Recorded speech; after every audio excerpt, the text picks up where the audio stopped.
Picture this. You're standing in your bathroom right now and you are gripping something cold. A faucet, a towel bar, maybe the handle of a razor. The surface beneath your fingers is mirror bright, impossibly smooth, almost liquid in the way it throws your reflection back at you. You have touched that surface 1,000 times without a second thought. But here is what nobody told you. That flawless gleam is chromium, one of the most contradictory elements on the periodic table. In one form, it keeps your surgical instruments sterile and your car from rusting into the driveway. In another form, invisible, odorless, utterly undetectable, it seeps into groundwater, threads itself into the double helix of your DNA, and begins a slow, silent rewriting of the code your body depends on to stay alive. You cannot smell it, you cannot taste it, you cannot see it. And yet, in dozens of towns across the world, people have been drinking it for decades without knowing. This is not a story about a distant chemical on a laboratory shelf. This is a story about the metal that built the modern world and then hid a secret inside it. A story about a mineral dug out of a Siberian mountain that exploded into every color of the rainbow on a Parisian lab bench. About a flaw discovered by accident in a weapons factory that ended up saving more lives than most medicines ever have. About a corporation that poisoned an entire town and called it a service. And about the quiet, almost miraculous possibility that bacteria smaller than a grain of dust might be the ones who clean up the mess we left behind.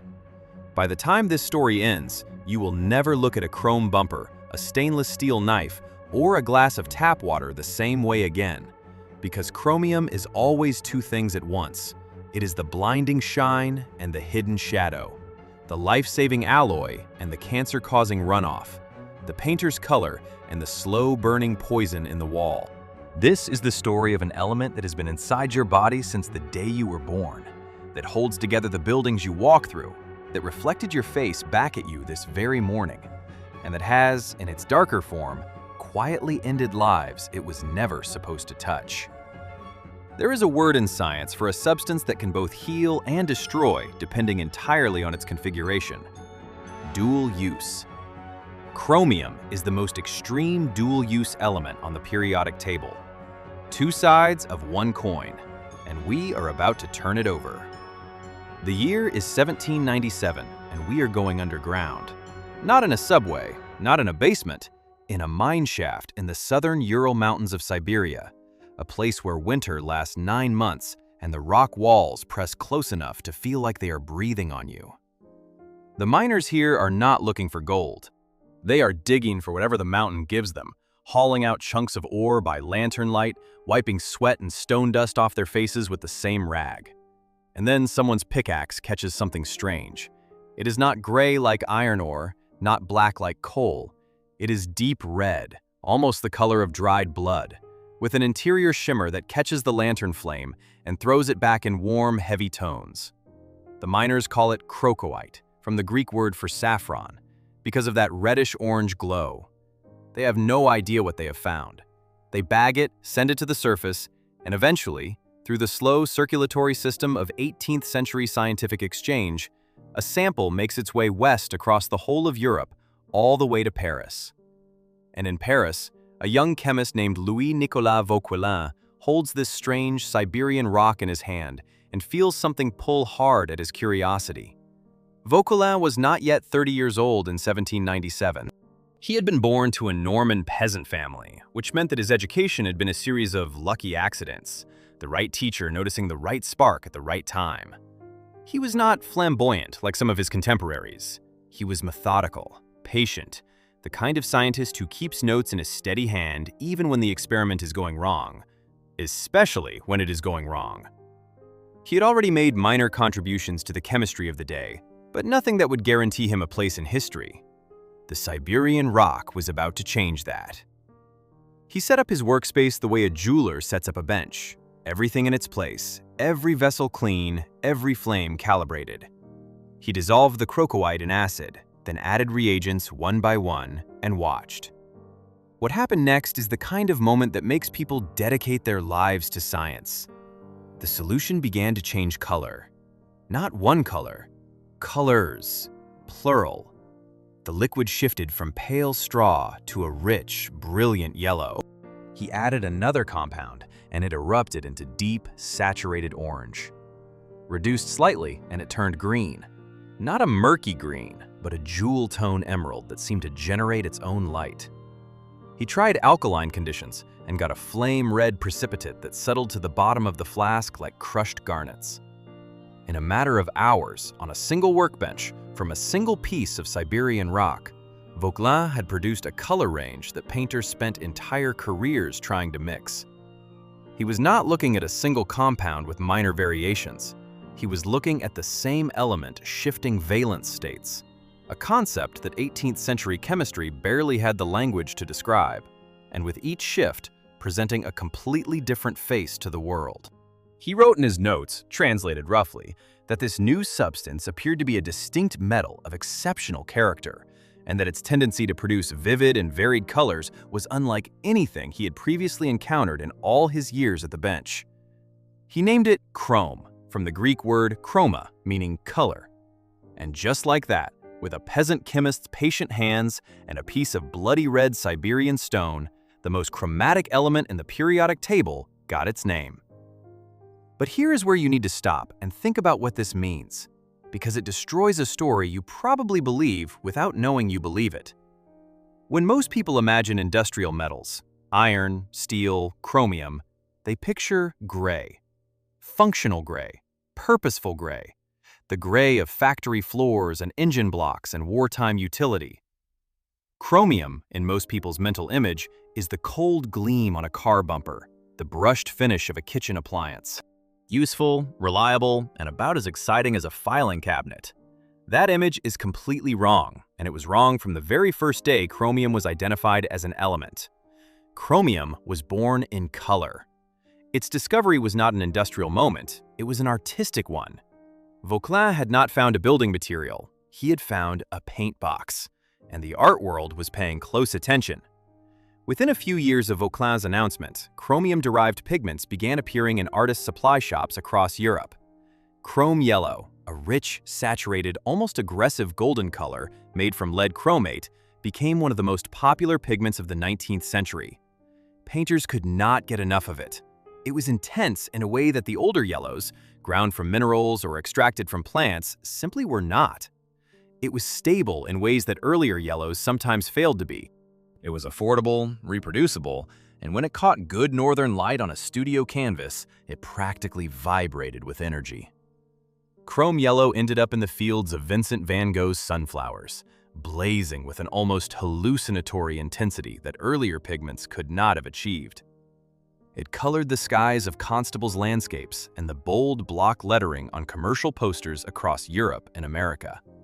Chrome green became fashionable in wallpapers, upholstery, and the painted decorations of upper-class homes. And chrome orange blazed across canvases from Paris to New York with the force of something born from fire. There is one more chromium color story worth knowing, because it connects that Siberian laboratory discovery all the way to the daily visual landscape of 21st century American life. The bright yellow of the American school bus, one of the most iconic colors in the country's visual vocabulary, exists because chrome yellow was the most visible, most affordable, and most weather-resistant yellow available when safety standards for school vehicles were first being formalized in the late 1930s. A committee of transportation officials and safety researchers tested dozens of colors for visibility in early morning light and fog, and chrome yellow won decisively. Millions of American children have ridden to school inside a color that started with a pickaxe in Siberia and a flask on a Paris workbench. The element we associate primarily with industrial hardness and corrosion resistance began its story as the darling of the art world. Chromium's first great contribution to human civilization was not the strength of a bridge or the edge of a surgical blade. It was the yellow of a sunflower and the green of a fashionable parlor wall, and the color that told children the school bus was coming. The Siberian Rainbow had arrived in Paris, and nothing about chemistry or color would ever be quite the same again.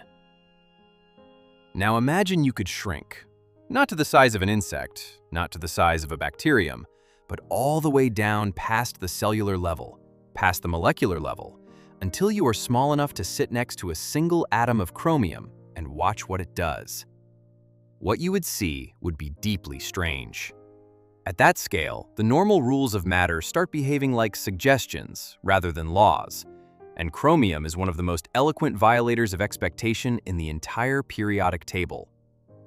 A chromium atom has 24 protons in its nucleus. That number is fixed. That number never changes.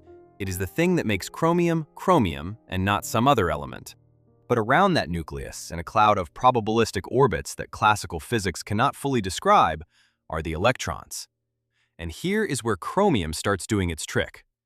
In its pure metallic form, chromium holds 24 electrons in a specific configuration that, unusually, involves a half-filled d-orbital shell, a quantum quirk that gives the metal exceptional hardness and a melting point above 1800 degrees Celsius, hotter than most metals that civilization has ever used at scale. But when chromium enters chemical compounds, it can shed electrons, losing them to bonded atoms, and depending on how many it loses, it becomes a fundamentally different chemical entity. Lose 3 electrons and you get trivalent chromium. Chemists write this as chromium-3. Trivalent chromium is green, stable, benign. It is the form found in your food, in broccoli, in whole grains, in meat, and your body actually needs trace amounts of it. It plays a supporting role in the way insulin processes glucose in your blood, acting as a molecular cofactor that helps the hormone do its work efficiently. Nutritionists list it as an essential trace element. Toxicologists consider it essentially harmless at normal dietary levels. It is the good neighbor, the well-behaved twin. Now lose 6 electrons instead of 3, and everything changes. Hexavalent chromium, chromium-6, Cr6, is a completely different chemical personality inhabiting the same element. It carries a high positive charge that makes it extraordinarily reactive. It wants electrons back with a kind of chemical desperation, and it will take them from wherever it can find them, including from the organic molecules inside your cells. This form of chromium is orange, or yellow, or red depending on its bonding partners, and when it enters your body, it does not stay in the bloodstream where your immune system might handle it. It passes through cell membranes with shocking ease because your cells evolved in a world where the environmental concentration of hexavalent chromium was essentially 0. They never developed effective exclusion mechanisms against it.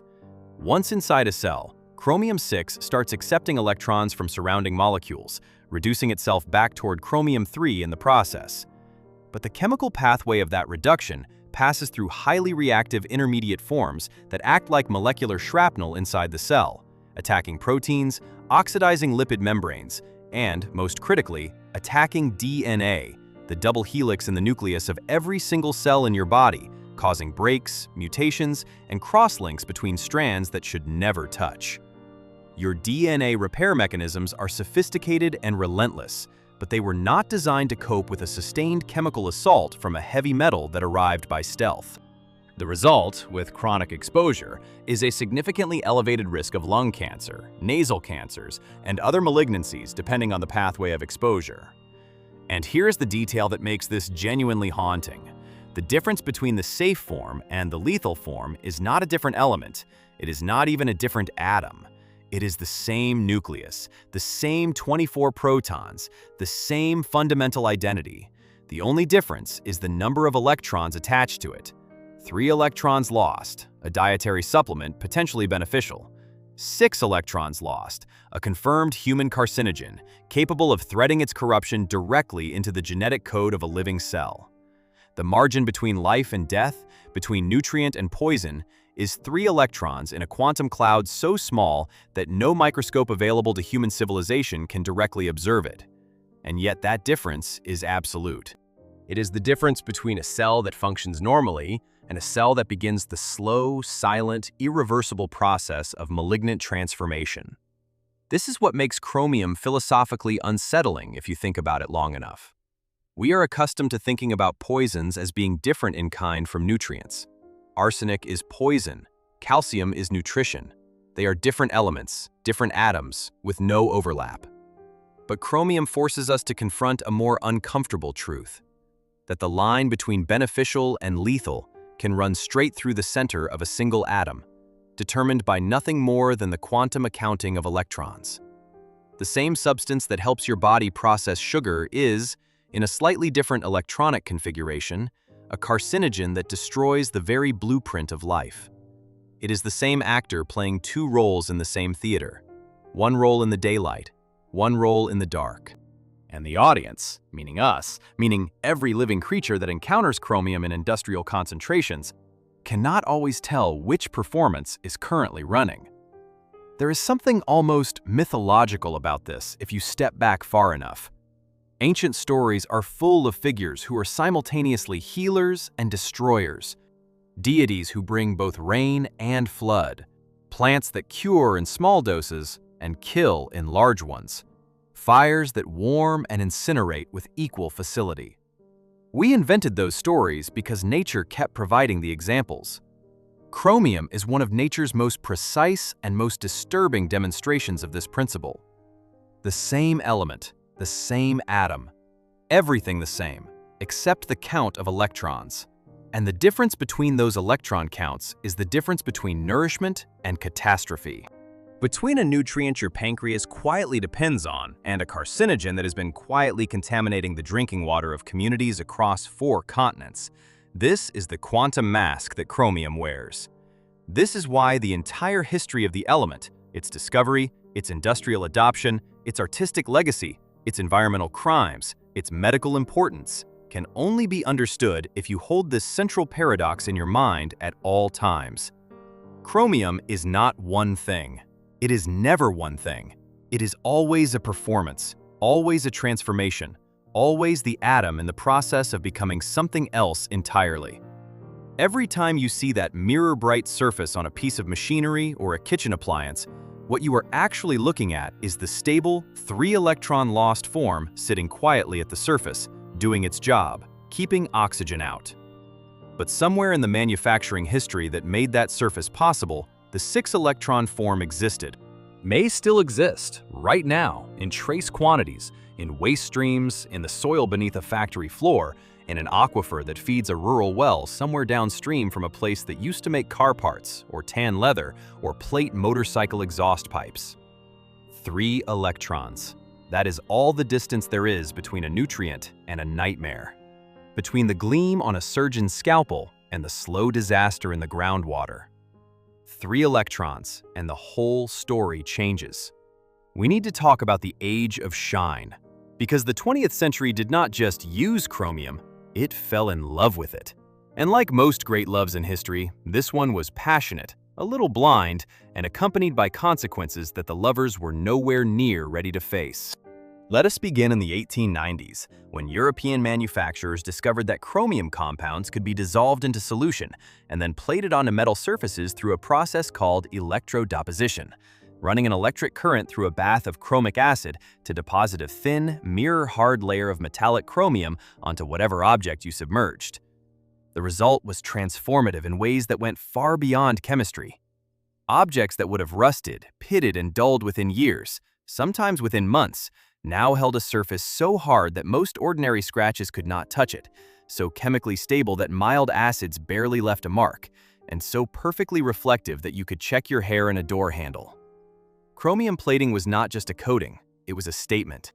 It announced that modernity had arrived, that human ingenuity had figured out how to make things last, how to make them gleam, how to conquer the slow, democratic decay of corrosion that had humbled every material civilization had ever produced. Factories went into the business of chromium plating with extraordinary enthusiasm in the early decades of the 20th century. Automobiles got chrome bumpers, chrome hood ornaments, chrome wheel covers that turned every parked car into a small piece of kinetic sculpture. Motorcycles, particularly those emerging from American manufacturers in the 1920s and 30s, became rolling celebrations of reflected light, their gas tanks and exhaust pipes and handlebars wrapped in chrome that transformed them from transportation into statements of personal freedom.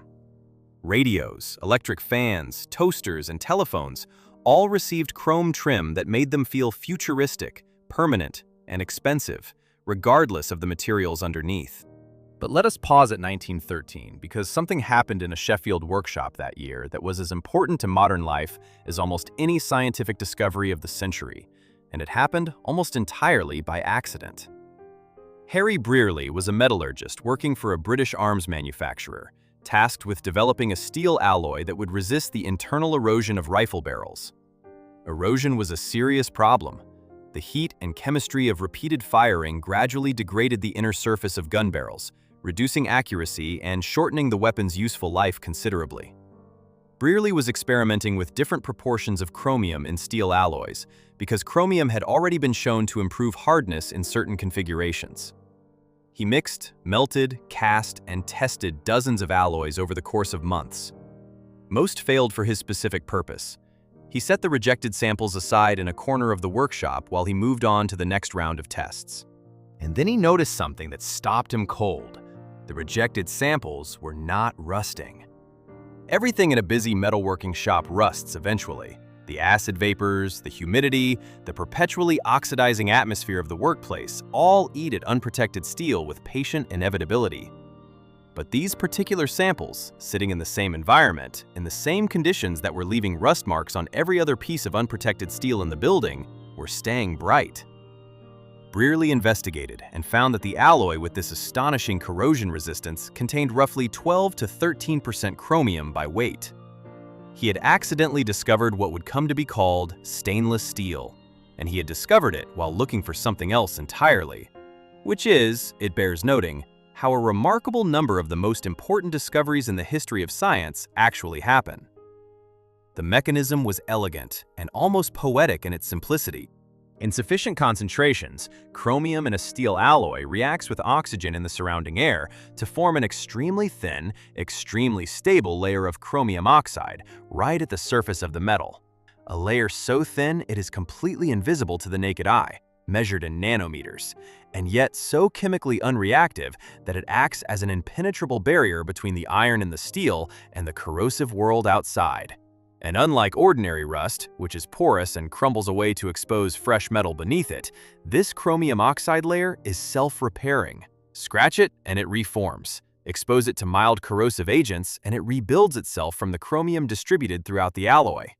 It is, in engineering terms, almost miraculous. A surface that heals itself passively without any intervention, over and over, indefinitely, at essentially zero cost once the alloy is made. Brierley initially tried to sell his discovery to a cutlery manufacturer in Sheffield. The manufacturer was skeptical. Knife blades were supposed to be made from carbon steel. That was how they had always been made. And if a new alloy could not take and hold an edge as well as the established material, what was the point? There is a version of the story, much loved by science historians, in which Brierley went home, cut up his dinner with one of his experimental knives, left it overnight in a jar of lemon juice as a casual acid test, and found it the next morning as bright and sharp and unmarked as when he put it in. Whether or not that particular detail is literally true, the underlying chemical truth is real. Stainless steel held an edge and defied corrosion, and eventually the cutlery industry was convinced. And then medicine noticed what this material could do. Consider the sheer scope of what Brierley's accidental discovery made possible. Every scalpel in every operating room on Earth today is stainless steel. This means surgeons can sterilize their instruments with heat and caustic chemicals between procedures, without the instruments degrading or contaminating a wound with corrosion products. The entire practice of modern sterile surgery, which has saved hundreds of millions of lives since its widespread adoption in the early 20th century, is built on chromium's self-healing surface chemistry. Every commercial kitchen surface, every refrigerator interior, every food processing conveyor belt in the developed world runs on stainless steel. Because the alternative is surfaces that rust, leach iron into food, and harbor bacteria in pitted corrosion. The Chrysler Building in New York, completed in 1930, capped itself with a stainless steel crown that still gleams against the Manhattan sky today, nearly a century later, without a single coat of paint, its surface maintained entirely by the passive chemistry of chromium oxide. It does not need to be repainted. It does not need to be treated. It simply persists, bright and indifferent, above the city that changes constantly beneath it. Every swerving chrome bumper that caught the American sun on a highway in 1955, every gleaming diner counter, every stainless skyscraper lobby, all of it was the product of a process that left behind, somewhere, a residue that the Earth could not quickly metabolize. the pickling baths that clean steel before plating, the rinse water from electroplating facilities, the spent chromic acid from industrial processes, all of it loaded with CR6, all of it needing to go somewhere. And in the first half of the 20th century, somewhere very often meant into the ground, into an unlined pond, into a drainage ditch that quietly connected to a river. The factories did not set out to poison anyone. Regulatory frameworks for industrial waste were primitive or non-existent, and the specific carcinogenicity of hexavalent chromium was not fully established in scientific literature until the 1950s and 60s. Companies followed the regulations that existed, which were weak, and disposed of waste in ways that were technically legal, which turned out to be catastrophically inadequate for the actual chemical reality of what they were releasing. And so, as the 20th century built its gleaming chrome-trimmed future, it simultaneously buried a slow-moving catastrophe in the earth beneath the factories, in the water tables beneath the towns, in the bodies of the workers who spent their careers in plating shops, breathing air thick with chromic acid mist. The great deal with chromium had been struck. The price had been set. It just had not been announced yet. But it was coming, slowly, through the pipes and the aquifers and the unlined ponds, toward a small town in the California desert that had never heard of hexavalent chromium and was about to become the most famous cautionary tale in the history of industrial pollution. The bliss of the Chrome Age and the shadow of the Chrome Age were always the same age. They were always the same coin. There is a word that scientists use when they want to describe the way certain toxic substances enter a living cell without triggering the cell's defenses. The word is mimicry. The substance does not break through the wall.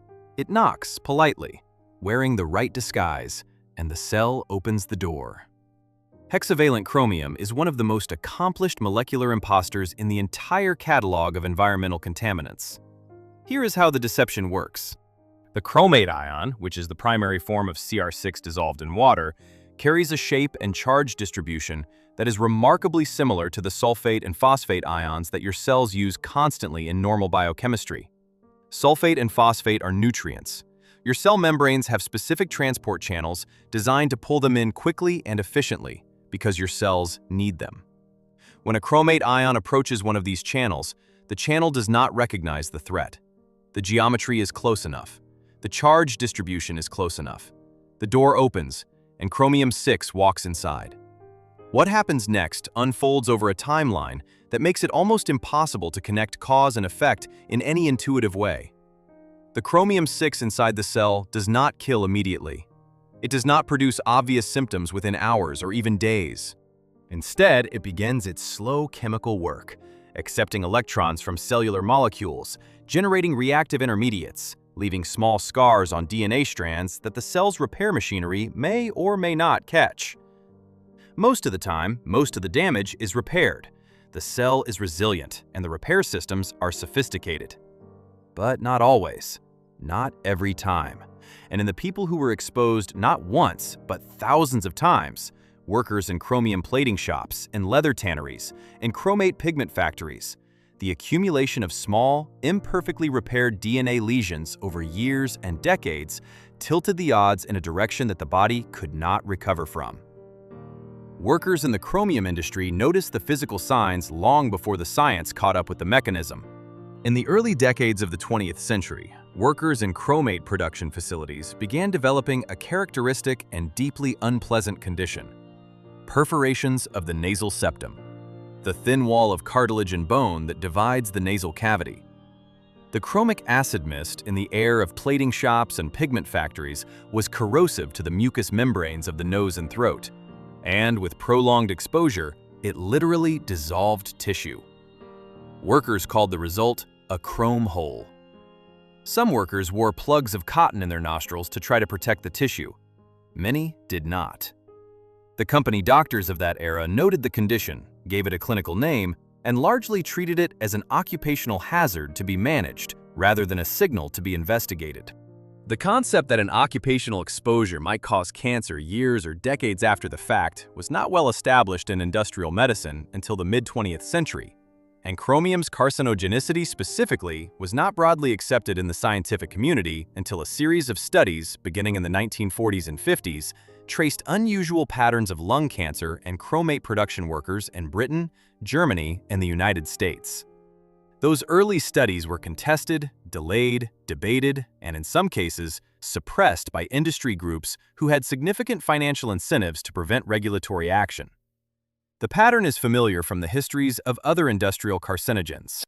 The science was clear enough to act on well before the regulations required action, but the gap between sufficient scientific evidence and sufficient regulatory will was measured in years, and in some jurisdictions in decades. And during those years and decades, workers continued to be exposed, and communities continued to drink water from wells that nobody was testing for CR6. Inside the body, the chemical drama that hexavalent chromium initiates follows a specific and well-documented pathway. After passing through the cell membrane via the sulfate transport mimicry described earlier, the chromate ion is reduced by cellular antioxidants and electron donors, molecules like ascorbate, glutathione, and NADPH that are present in the cell cytoplasm doing normal metabolic work. This reduction generates intermediate oxidation states of chromium, specifically chromium 5 and chromium 4, both of which are extremely reactive and extremely short-lived. These intermediates generate reactive oxygen species and chromium DNA adducts, places where chromium atoms bond directly to the DNA backbone or to the nucleotide bases themselves. They also cause interstrand crosslinks, moments where the two strands of the double helix become chemically bonded to each other in places where they should be able to separate freely during replication. When a cell tries to copy this damaged DNA in the process of dividing, the crosslinks and adducts cause errors. The copies come out wrong. If enough copies come out wrong in the right genes, or rather, in the wrong genes, the cell loses its ability to regulate its own growth. It begins dividing when it should not. It stops dying when it should. It becomes, in the clinical language, malignant. The particular cancers associated with chronic hexavalent chromium exposure, lung cancer primary among them, followed by cancers of the nasal passages and sinuses, reflect the specific pathways of occupational and environmental exposure. Workers who breathed chromic acid mist developed cancers of the respiratory tract. Communities that drank contaminated water developed patterns of cancer that researchers eventually traced back to the water supply, though the tracing took longer than it should have, because the latency period between exposure and tumor development can be 15, 20, or even 30 years. You drink contaminated water in 1960, and you may not develop cancer until 1980 or 1990. The person who poisoned you may be dead. The company that operated the contaminating facility may have been restructured and renamed twice. The regulatory agency that should have been testing the water may not have existed yet in the form it would eventually take. The invisible flame burns slowly and quietly, and by the time anyone sees the smoke, the fire has been burning for a very long time. The concept of a threshold dose, the idea that below a certain level of exposure, a carcinogen poses no meaningful risk, has been debated intensely in the case of chromium-6, and the regulatory and scientific consensus has shifted considerably over the decades. Early industrial hygiene standards were based on relatively crude assessments of what levels workers could tolerate without developing obvious symptoms. As the understanding of DNA damage and cancer biology improved, and as epidemiological studies accumulated data on cancer rates in exposed populations, the picture became clearer and more alarming. By the early 2000s, the California Environmental Protection Agency had set a public health goal for chromium-6 in drinking water at 0.02 micrograms per liter, a quantity so small that detecting it required specialized analytical equipment not available in most municipal water testing programs. The federal standard at the time was 50 times higher. The gap between what the science said was safe and what the regulations required utilities to achieve was vast, and it was a gap that cost people their health across entire communities, including one community in particular that would eventually put the words hexavalent chromium on the front page of newspapers around the world, and into a movie that won 5 Academy Awards. But we are not there yet. First, we need to understand just how quietly, how patiently, how invisibly chromium-6 moves through the world beneath our feet, through fractured rock and sandy soil and slow-moving aquifers that connect a factory floor in 1 decade to a kitchen tap 2 miles away and 20 years later. The invisible flame does not hurry. It has nowhere to be. It simply waits, dissolved in water that looks and tastes and smells exactly like water should, waiting for someone to be thirsty. Hinckley, California is a small, unincorporated community in the Mojave Desert, about 100 miles northeast of Los Angeles, in a part of San Bernardino County where the main features of the landscape are creosote bush, Joshua trees, and a great deal of empty sky. In the 1950s, it was a quiet farming and ranching community, the kind of place where people knew their neighbors, where the water came from wells drilled into the local aquifer, and where the arrival of a large employer was considered unambiguously good news. The large employer was Pacific Gas and Electric, the utility company known as PG&E, which built a compressor station at Hinckley in 1952 to boost the pressure in a natural gas pipeline running from Texas to California. The compressor station was a significant industrial operation, loud, hot, and demanding of constant maintenance. One of the persistent engineering challenges at a facility like this was the prevention of rust in the cooling tower system, the large water-based infrastructure that kept the compressor equipment from overheating. PG&E addressed this challenge the way many industrial operators did at the time, by adding chromium compounds to the cooling water. Specifically, they added sodium dichromate, a hexavalent chromium compound, to prevent corrosion in the cooling tower pipes and basins. This was standard industrial practice in the 1950s and 60s. It worked well as a corrosion inhibitor, the chemistry was well understood, the cost was low, and the wastewater from the cooling system, loaded with chromium-6, was discharged into unlined ponds near the facility, where it gradually percolated down through the sandy desert soil and into the groundwater. PG&E knew this was happening. Internal documents would later establish that the company was aware of the chromium contamination in the local groundwater, at least from the early 1960s. They did not inform the residents of Hinckley. They did not inform the Regional Water Authority. They did not clean up the ponds. Instead, in certain documents, representatives of the company described the chromium compounds in terms that were misleading about their nature and their hazard, suggesting in some communications with local residents who had begun asking questions in the 1980s that the chromium in the water might actually be beneficial, a reference to the nutritional properties of trivalent chromium that was being applied, with devastating cynicism, to a contamination situation involving hexavalent chromium. By the time Erin Brockovich arrived on the scene in the early 1990s, Hinckley was a community in slow-motion crisis. Residents had been experiencing what seemed like an unusually high rate of serious illness, tumors, miscarriages, neurological symptoms, immune disorders, for years. But because the community was small and geographically isolated, and because the affected families did not know each other well enough to compare notes systematically, the pattern had not crystallized into anything that looked like evidence. Brockovich was not a lawyer. She had not gone to law school.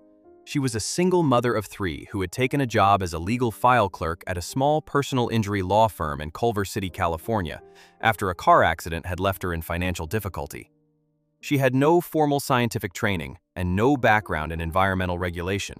What she had was an extraordinary memory for detail, an instinct for the significance of information that other people were overlooking, and a capacity for outrage that could sustain itself over the long duration of a complex legal investigation without burning out. She was assigned to look through some real estate files involving PG&E's purchase of residential properties near the Hinckley compressor station. The files contained medical records. This was unusual, medical records in a real estate transaction. She started asking questions, and the questions led her to the residents of Hinckley, and the residents of Hinckley told her stories that, placed side by side, began to form a pattern that was impossible to dismiss.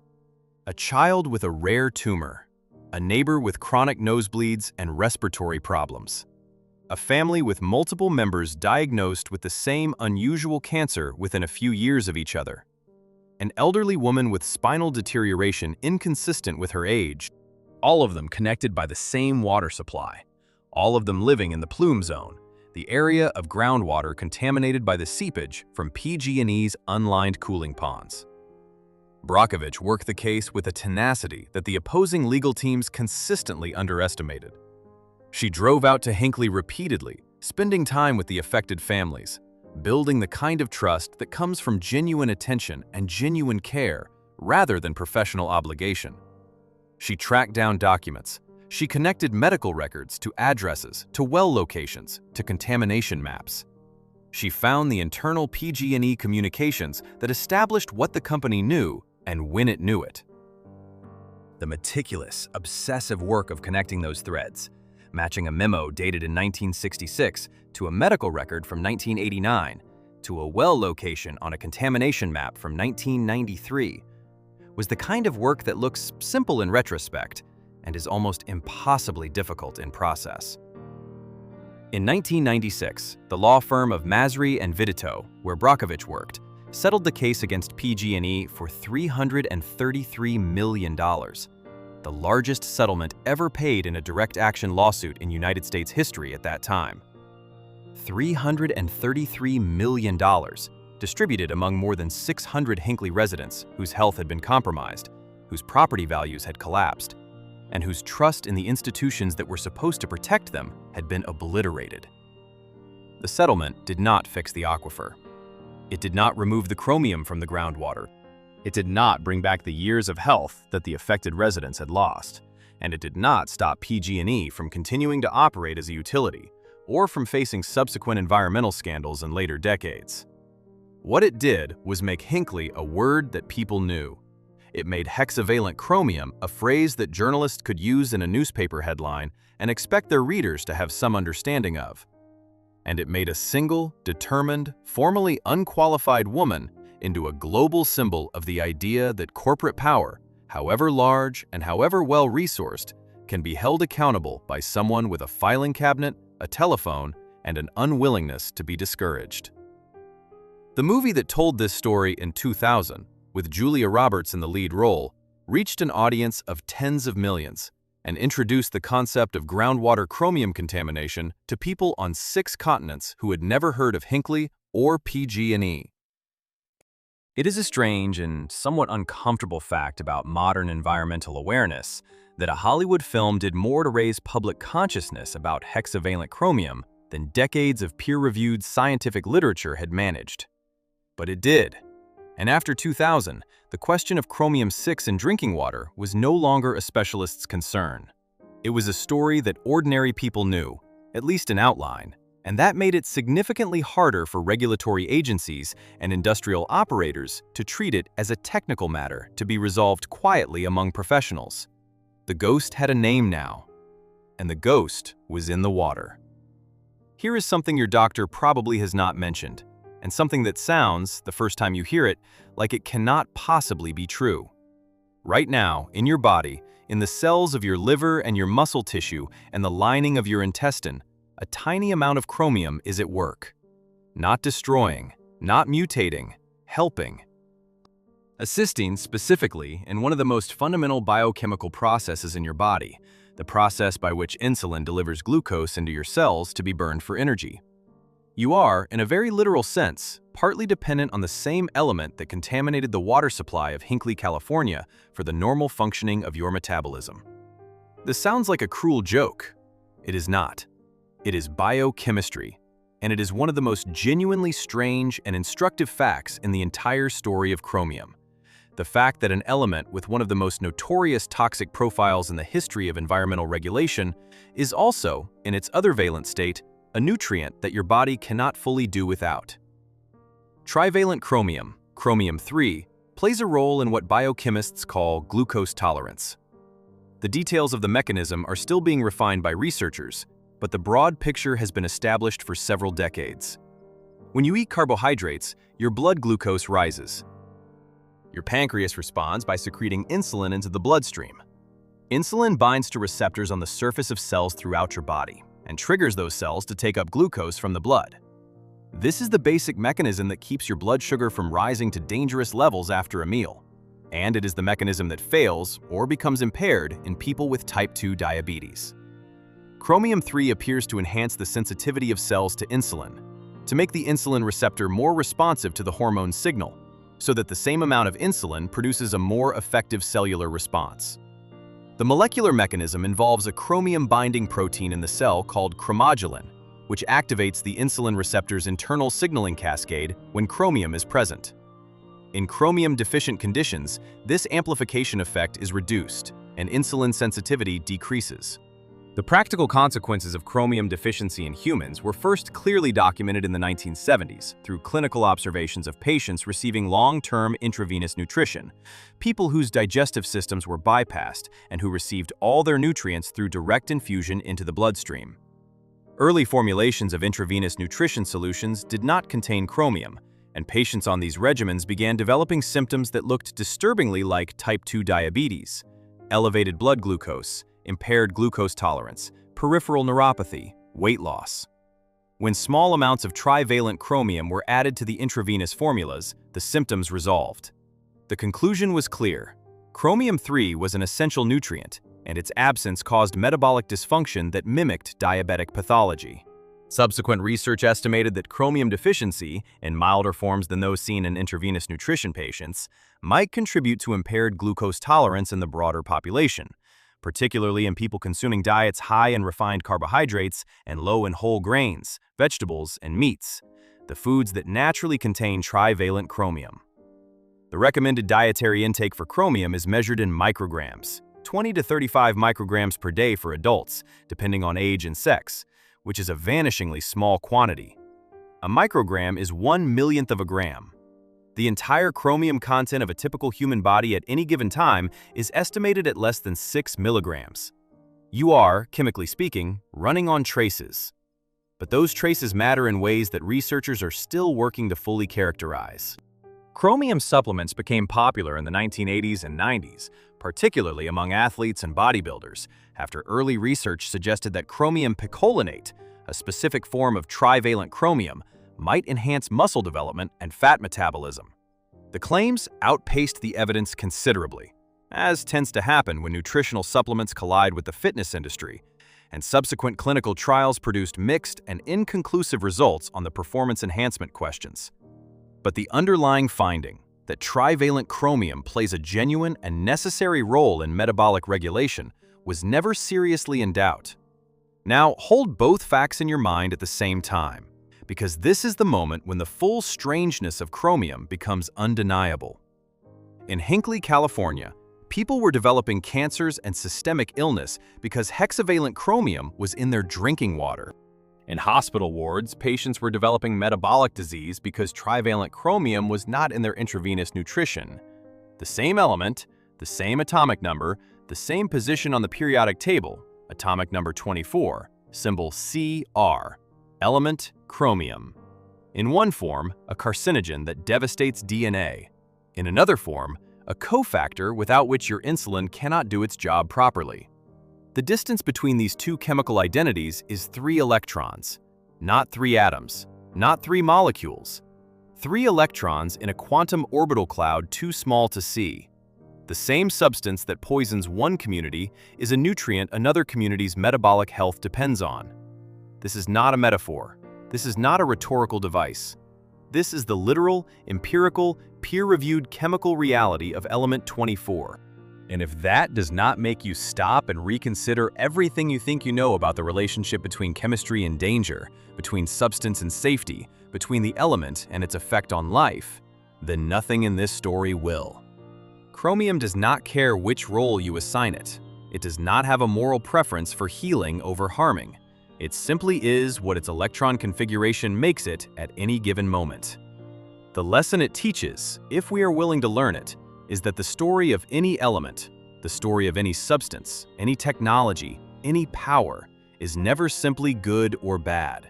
It is always both, always conditional, always dependent on context and configuration, and the question of whose cells are doing the absorbing and in what form the atoms arrive. We need to go much further back now, further back than the Ural Mountains in the 18th century, further back than the formation of the Earth. We need to go back to a moment, approximately 5 billion years ago, when a star more massive than our Sun reached the end of its life and exploded. When a massive star dies, the explosion is called a supernova, and for a brief period of time, a few seconds to a few minutes, The energy density in the collapsing core is sufficient to fuse atomic nuclei together in combinations that could never occur under normal stellar conditions. Carbon fuses into heavier elements. Silicon fuses into sulfur and argon and calcium. And in the raging nuclear furnace of a supernova, iron and nickel and chromium are forged, assembled proton by proton and neutron by neutron in the heart of a dying star. The chromium in the tap water you drank this morning, in the stainless steel fork you used at breakfast, in the reddish tinge of the Martian soil visible in photographs from space, all of that chromium was manufactured in the core of a star that exploded before our solar system existed. It drifted through space as dust and gas for perhaps 1 billion years before the gravity of our forming solar system pulled it inward, where it mixed with the other elements accreting into the proto-Earth and sank, along with iron and nickel and other dense metals, toward the center of the young planet in a process called planetary differentiation. The Earth was once entirely molten, and when a planet is molten, it separates by density, the heavy siderophile elements, iron lovers in the geological vocabulary, sinking toward the core while the lighter silicate minerals float toward the surface. Chromium is moderately siderophile, which means most of it followed iron toward the core when the Earth was young and hot. The chromium in the Earth's crust today is the fraction that did not quite make it all the way down, the portion that was captured in the slowly cooling rock of the upper mantle and the crust, crystallizing into minerals like chromite, which is chromium's primary ore mineral, a dense black spinel with the chemical formula iron chromium oxide. Now picture yourself standing at the edge of the Bushveld Igneous Complex in South Africa, about 250 miles northeast of Johannesburg. What you are standing beside is one of the largest layered igneous intrusions on Earth, a slab of solidified magma roughly 450 kilometers across and up to 9 kilometers thick, formed approximately 2 billion years ago when an enormous volume of magma welled up from the mantle and slowly cooled in a shallow inland sea that no longer exists. As the magma cooled over millions of years, different minerals crystallized at different temperatures and settled into distinct horizontal layers, a process called magmatic differentiation that operates on a planetary scale like a slow-motion separation experiment. Among the minerals that crystallized early and settled to the bottom of this cooling magma ocean was chromite, dense and dark and laden with chromium. Over millions of years of slow cooling and settling, the chromite concentrated into layers, the chromatite seams of the Bushveld complex, that are as much as several meters thick and extend laterally for hundreds of kilometers with remarkable consistency. The Bushveld complex contains somewhere between 70 and 80% of the world's known economic reserves of chromium. It is the planetary bank account for this element, the consequence of 2 billion years of geological patience, of magma cooling at exactly the right rate and exactly the right conditions to concentrate chromite into mineable layers, rather than dispersing it through the rock in economically useless trace quantities.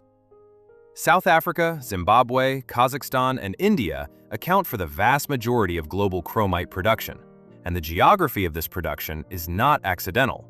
It reflects the ancient geology of continental cratons and magmatic events that happened before complex life existed on Earth. But the Bushveld is not only a reserve, it is also a record.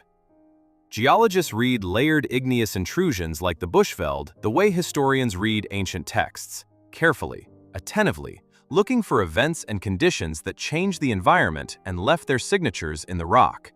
The chromatite layers of the Bushveld record changes in the chemistry of the magma as it cooled, perturbations in the composition of the melt caused by the periodic injection of new magma from depth, or by the assimilation of country rock at the margins of the intrusion.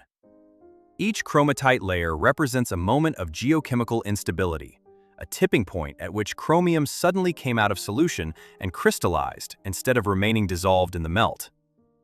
The Bushveld has been producing chromite for human use since the early 20th century, when the extraordinary scale of its deposits became apparent to mining geologists working the region.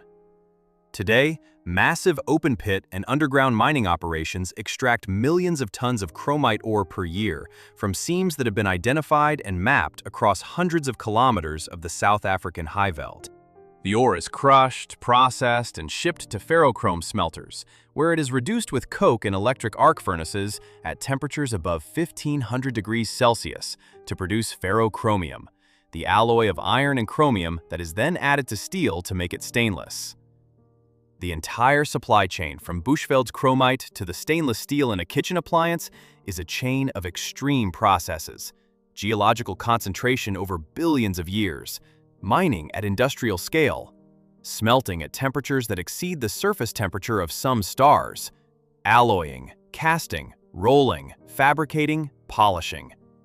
And at the end of all that planetary history and industrial effort, what you get is a surface that does not rust, that heals itself when scratched, that reflects your face back at you in the morning without any acknowledgement of the 2 billion-year journey that brought it to your bathroom. The chromium in that surface is older than the oceans, older than the first single-celled life on Earth.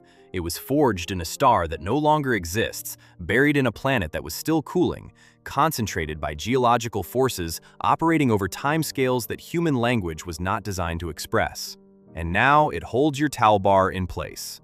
There is something about this that should make you feel very small and very lucky at the same time, that the universe goes to such extraordinary lengths of time and process to concentrate this difficult, contradictory element into places where we can find it and dig it up and forge it into things that last. Chromium is patient in ways that nothing alive can be. It was here before us. It will be here after us. Whatever we do with it in the centuries of our industrial civilization will barely register in its geological biography. And yet, what we do with it matters enormously for the living things that share the surface with it in the meantime, including us. There is a particular irony buried in the military history of chromium that nobody tells you when they describe the heroism of the 20th century's great wars, and it goes something like this. The same chemistry that made bullets more lethal also made surgery survivable.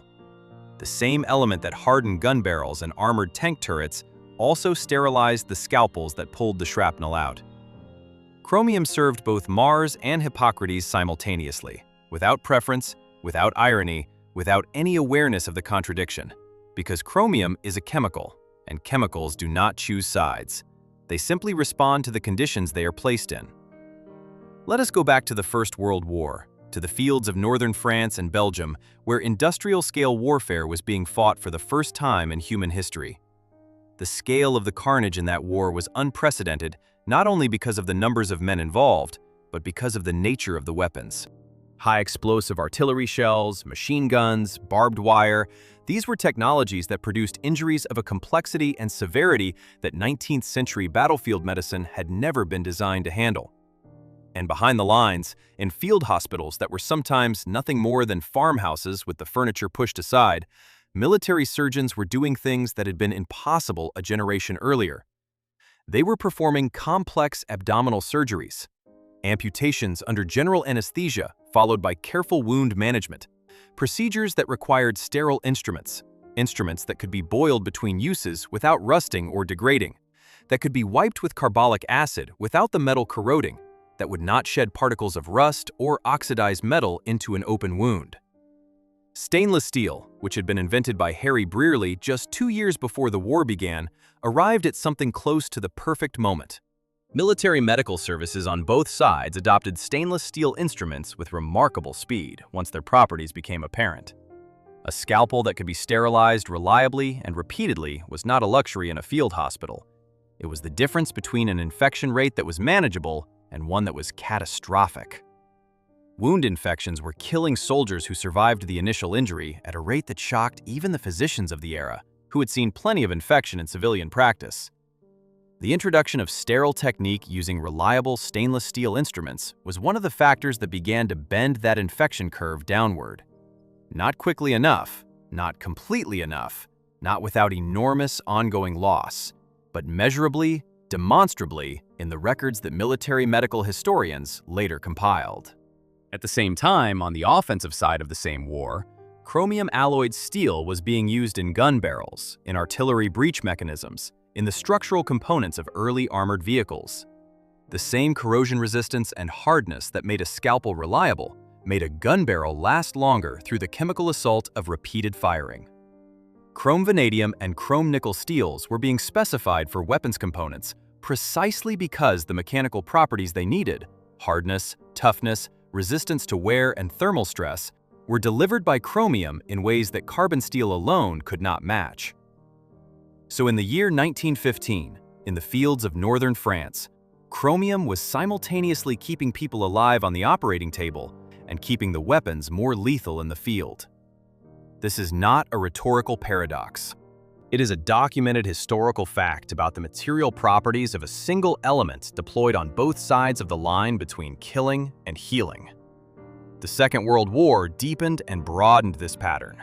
Chromium became a genuinely strategic material, a resource that military planners on both sides tracked with the same anxiety they devoted to oil and rubber, because without chromium, the high-performance alloy steels needed for aircraft engines, tank armor, submarine hulls, and artillery could not be produced at adequate quality.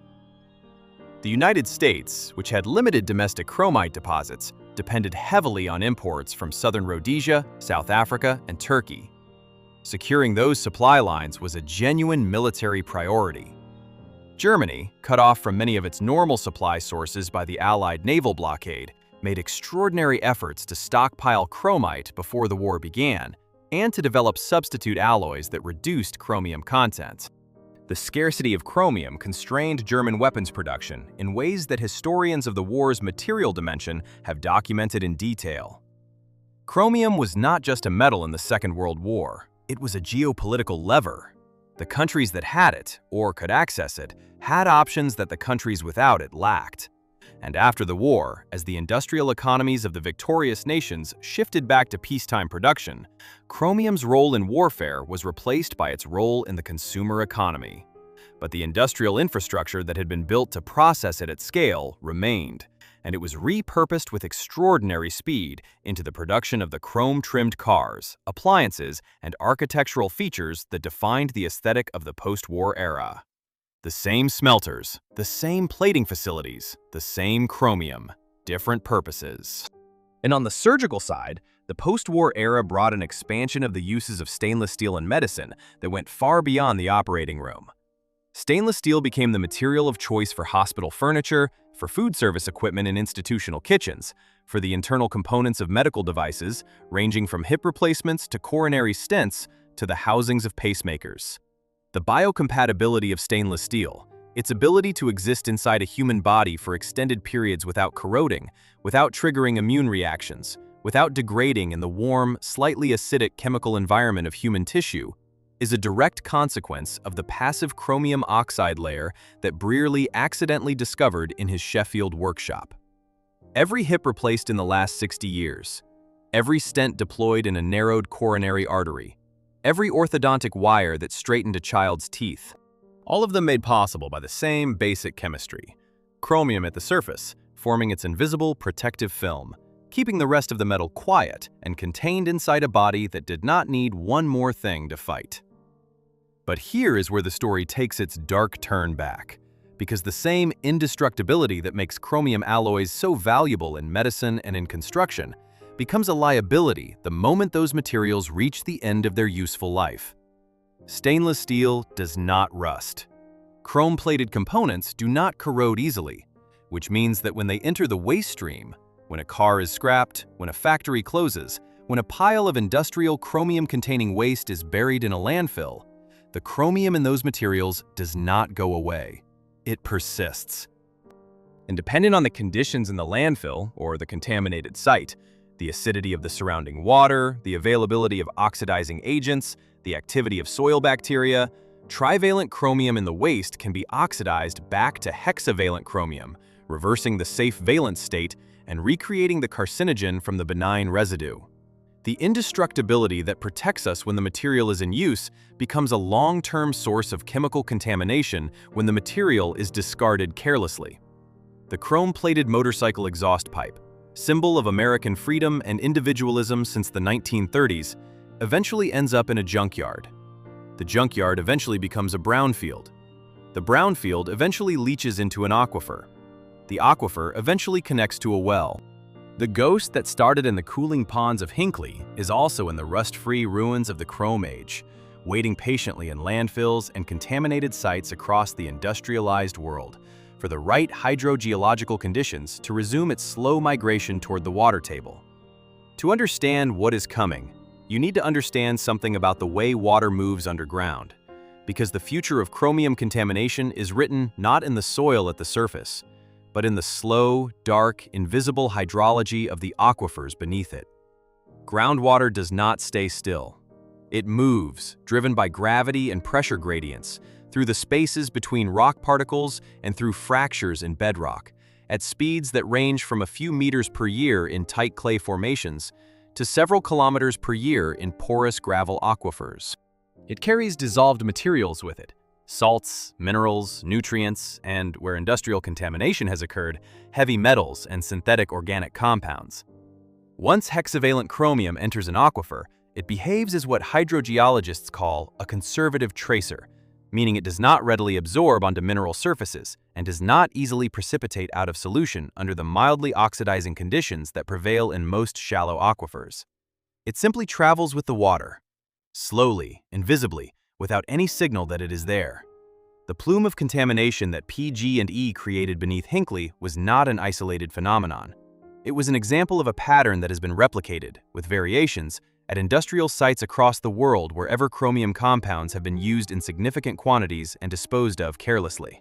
In the United States alone, the Environmental Protection Agency has identified hexavalent chromium contamination at hundreds of Superfund sites, the federal government's designation for the most seriously contaminated locations in the country, places where the cost of cleanup runs into tens or hundreds of millions of dollars, and where the remediation timelines are measured in decades, sometimes in generations.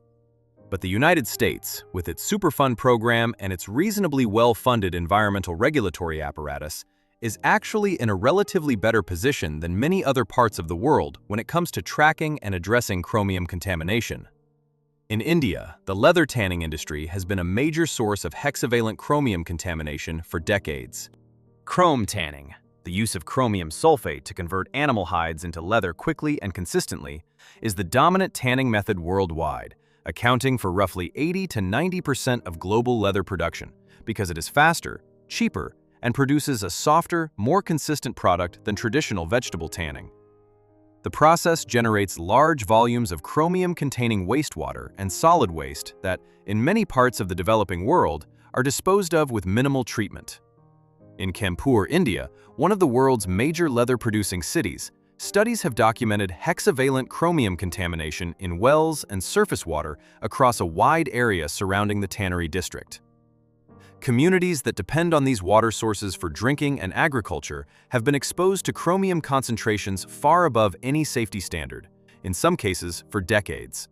In Kazakhstan, the chromite mining and processing industry that operated at industrial scale during the Soviet era left behind extensive tailings piles and contaminated sites that have been leaching chromium into local water systems since the facilities were abandoned. In parts of sub-Saharan Africa, artisanal and small-scale chromite mining operations create localized contamination that goes largely unmonitored because the regulatory infrastructure to detect and respond to it simply does not exist at the required scale. And in China, rapid industrialization over the past 4 decades has created chromium contamination at multiple sites from the chemical, leather, and steel industries, contamination that Chinese environmental authorities have acknowledged and begun attempting to address, but which represents a cleanup challenge that will take generations to resolve. Step back far enough and draw the map, and what you see is a pattern that is genuinely alarming in its geographic scope. Everywhere that humanity has industrialized using chromium, and chromium has been part of industrial chemistry for nearly 2 centuries, there are residues.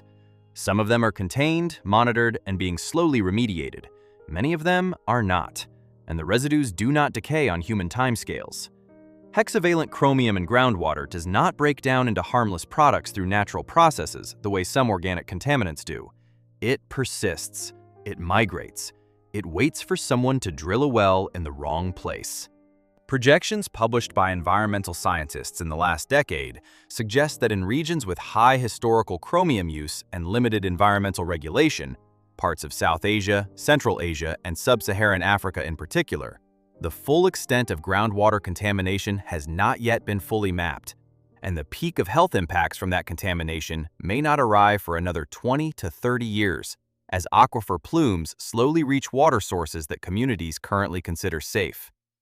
This is the slow-motion catastrophe that does not make headlines the way an oil spill does, because it has no dramatic visual, no single moment of disaster, no clear before and after.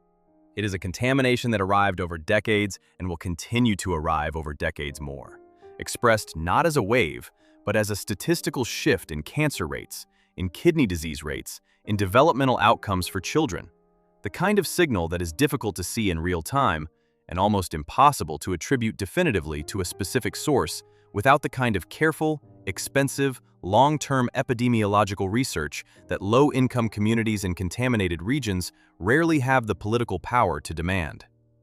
What we are leaving our grandchildren in some of these regions is not a shining bridge or a sterile surgical instrument. It is a ghost in the water.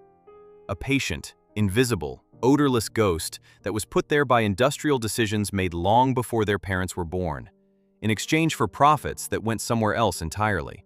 The question of whether we can stop this ghost, whether we can find it, neutralize it, pull it out of the aquifer before it reaches the next well, is the question that a small and underfunded community of environmental scientists has been working to answer for the last 30 years.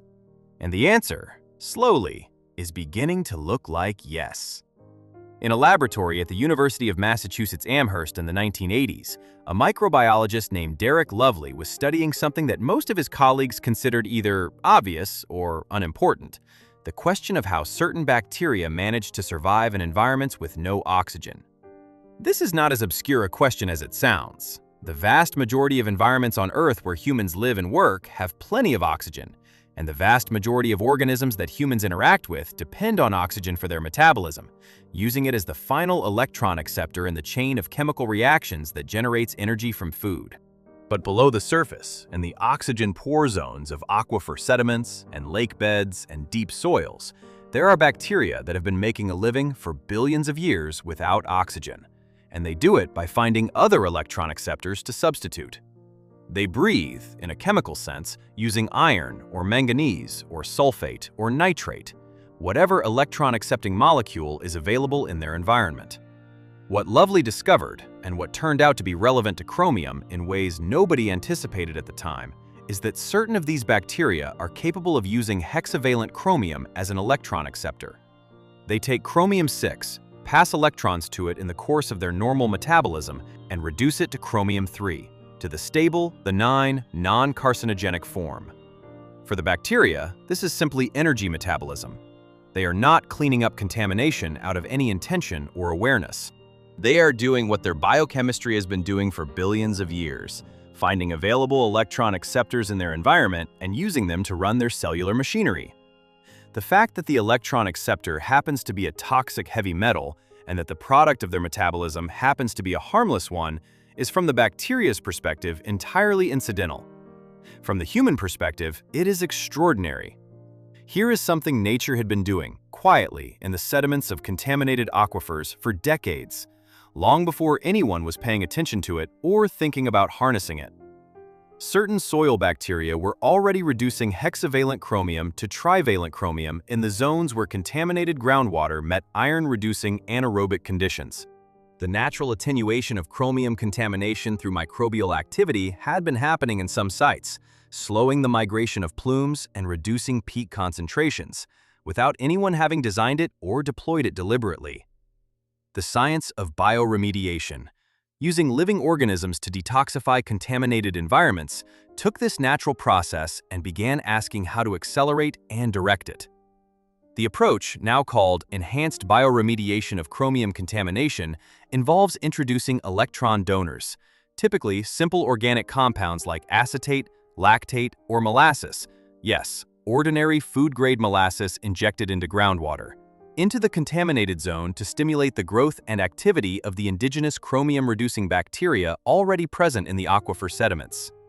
You are not importing foreign organisms into the environment. You are feeding the ones that are already there, the ones that have been living in those sediments for thousands of years, and that possess, as part of their metabolic repertoire, the ability to neutralize chromium-6, The results of field trials at contaminated sites in the United States, Europe, and Asia have been genuinely encouraging. At some sites, injecting simple organic substrates into the aquifer has produced dramatic and sustained reductions in hexavalent chromium concentrations in monitoring wells. Reductions of 90% or more in some cases, sustained over periods of years, with the chromium-3 product precipitating as stable mineral phases in the sediment rather than remaining mobile in the water. The contamination is not removed from the site. The chromium atoms are still there, but they have been converted to a form that does not move, does not dissolve readily in water, and does not pass through cell membranes when a living creature drinks it. The invisible flame has been smothered, not by technology that required massive infrastructure and enormous expense, but by feeding soil bacteria that were already present and waiting.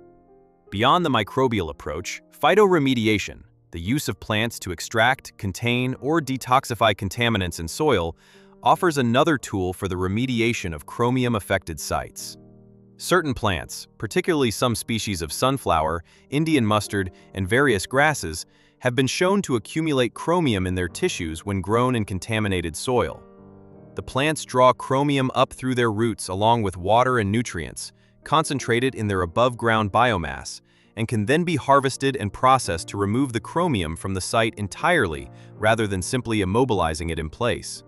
This approach is slower than aggressive engineering solutions and works best at sites with moderate rather than extreme contamination levels, but it has the advantage of being cheap, scalable, visually unremarkable. You can grow sunflowers over a contaminated brownfield, and it looks like a garden rather than an industrial remediation project, and capable of treating large areas that would be prohibitively expensive to address through conventional excavation and treatment. The combination of bioremediation and phytoremediation with more conventional engineering approaches, pump and treat systems that extract contaminated groundwater, process it through reduction and precipitation reactions, and re-inject the treated water, gives environmental engineers a toolkit that did not exist 30 years ago. None of these tools is perfect. None of them works universally on all types of chromium contamination. And the scale of the global chromium contamination problem is large enough that the available toolkit, however sophisticated, cannot address all of it at the pace that public health demands. But the principle that the same element that created the problem contains in its chemistry and in the ecology it has shaped over billions of years of coexistence with microbial life, some of the tools needed to solve it, is one that should give us something. Not complacency, but something. The bacteria have been reducing chromium-6 to chromium-3 since long before there were humans to create the problem. They were ready. We just had to think to ask them. We end where we began, with a surface, with a reflection, with your face looking back at you from something cold and impossibly bright, something that does not rust, does not tarnish, does not yield to the chemistry of the world around it. But you know now what you did not know at the beginning. You know that the surface is not simply a surface.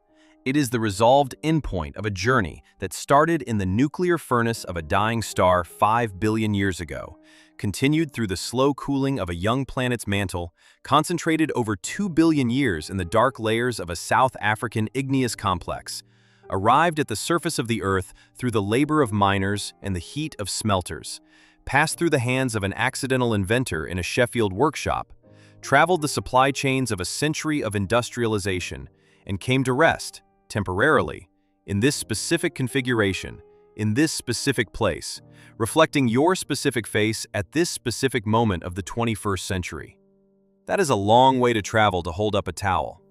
But here is what the journey of chromium actually teaches, if we are willing to learn rather than simply marvel. It teaches that the relationship between a civilization and its materials is never a simple transaction. You do not simply extract chromium, use it, and walk away unchanged. The element has costs that are written into its chemistry, into its tendency to shift valence states under industrial conditions, into the persistence of its most dangerous form in the water and soil of the places where it is processed.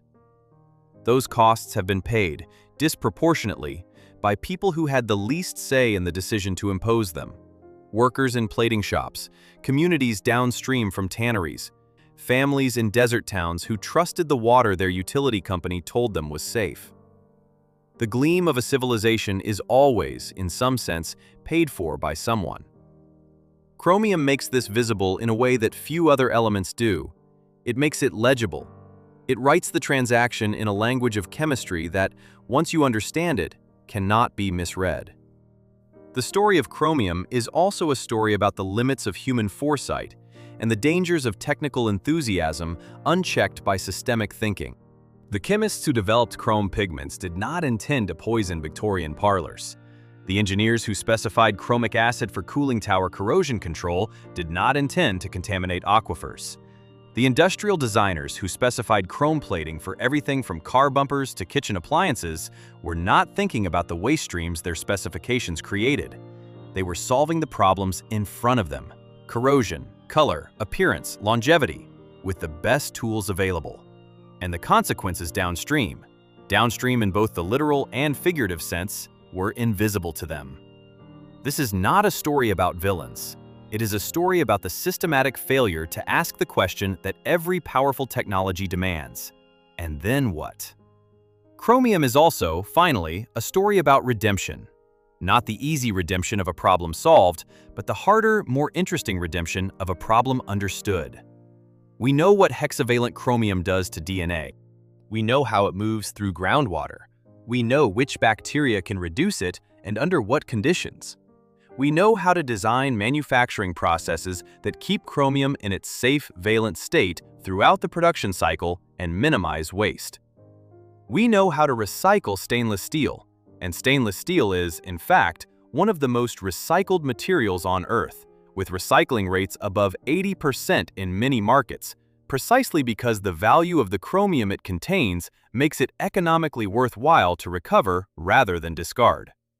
We know things that the engineers of 1913 and the industrial managers of 1950 did not know, and that knowledge, imperfect and incomplete as it still is, carries an obligation.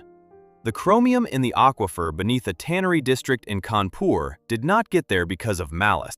It got there because the people making the decisions did not know enough, or did not look far enough downstream, or were not required to care about the consequences that fell outside their balance sheet. We know enough now.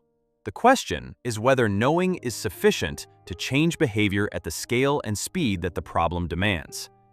And that is not a chemistry question. That is a question about us. It is a question about whether a civilization that is clever enough to forge chromium in the heart of a dying star, to plate it onto metal at the molecular level, to use it to heal and to build and to make things last, whether that civilization is wise enough to manage the shadow that accompanies every one of those achievements. The mirror is still there. The reflection is still yours. But now when you look at it, you are not just seeing your face. You are seeing the whole story. The Siberian mine, the Paris laboratory, the Sheffield workshop, the chrome-bright 1950s, the contaminated aquifer, the bacteria in the sediment, the stainless crown above the Manhattan skyline. All of it compressed into a surface thinner than a human hair. All of it held together by the passive, patient chemistry of an element that was forged before the Earth existed and that will outlast everything we have ever built. Chromium does not care what we do with it. It simply is what its electron configuration makes it: the blinding shine or the quiet poison, the life-saving alloy or the ghost in the water. Two sides of one coin. We are the ones who choose which side faces up.